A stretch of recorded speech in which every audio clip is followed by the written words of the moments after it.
সাধু সাজতে হয় তবে নাকি সাধু হয়। কিন্তু সত্যি কথা কি জানেন, সাধু হওয়ার জন্য সাধু সাজা লাগে না। আপনার পাড়ায় খোঁজ নেবেন, এমন কোন যুবক আছে, এমন কোন বয়স্ক মানুষ আছে,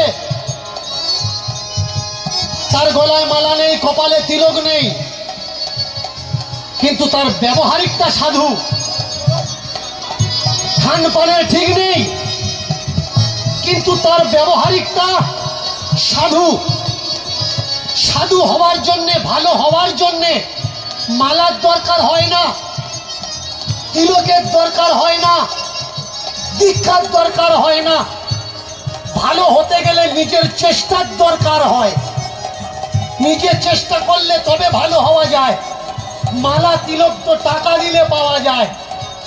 মালা তিলক নিয়ে পরে নিলাম, কিন্তু বর্ষার সময়ে বাদায় গিয়ে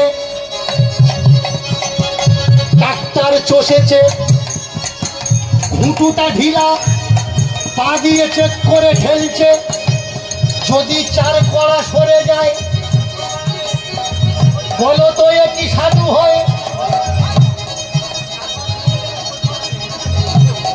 আর যদি ঘুঁটুটা একটু সরে যায়, দুপালি ধান তো বেশি আসবে। গলায় মালা তিলক নিয়ে বসেছে সবজির দোকানে, আপনি মনে করলেন ইয়ে সাধু বাবাজি, ঠকাবে না, কিন্তু বাহাতে পাল্লা রেখেছে টেনে। নিলেন 1 কিলো মান সাদা করে, অন্য পাল্লায় মেপে দেখলেন 900 হচ্ছে। বলো তো সাধু সেজে সমাজের মঙ্গল করছে নাকি বাঁশ দিচ্ছে? এমন সাধু সমাজে দরকার না। সাধু সেজো না, সাধু সেজো না, সাধু সেজো না। সেজন বিনে এ জগতে সাধু নেই একজনা। তাকিয়ে দেখো ভাই মহাভারতের অশ্বমেধ যজ্ঞের কথা, প্রতি উত্তরে দিয়ে দিল ধর্মরাজ যুধিষ্ঠির সেবারতা।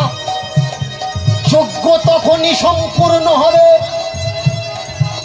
যদি কোনো বৈষ্ণব সেবা করে আত্মতৃপ্তি হয় মনে। বৈষ্ণব খুঁজে খুঁজে একজন বৈষ্ণব পাওয়া গেল, তাকে এনে কত ব্যঞ্জন দ্রৌপদী রান্না করে দিল, কিন্তু 70 ব্যঞ্জনে একসঙ্গে দিয়ে চটকে নিয়ে দেয় সে নিজের মুখ পরে। দ্রৌপদী বলে, হায় হায়, এ কেমন বৈষ্ণব হয়? আলাদা আলাদা খাবি না, একসঙ্গে খাবি, তাহলে বললে তো আমি খিচুড়ি বানিয়ে দিতাম। ধুমধুমিটা বেজে উঠল না। ধর্মরাজ বলে উঠলে, ঠাকুর বৈষ্ণব সেবা দিয়েছি, তাহলে যজ্ঞ কেন সম্পূর্ণ হলো না? বললে, দেখো দ্রৌপদীকে, মনে হচ্ছে কোনো সেবার ত্রুটি হয়েছে। এসে দ্রৌপদী বসেছে কৃষ্ণের কাছে।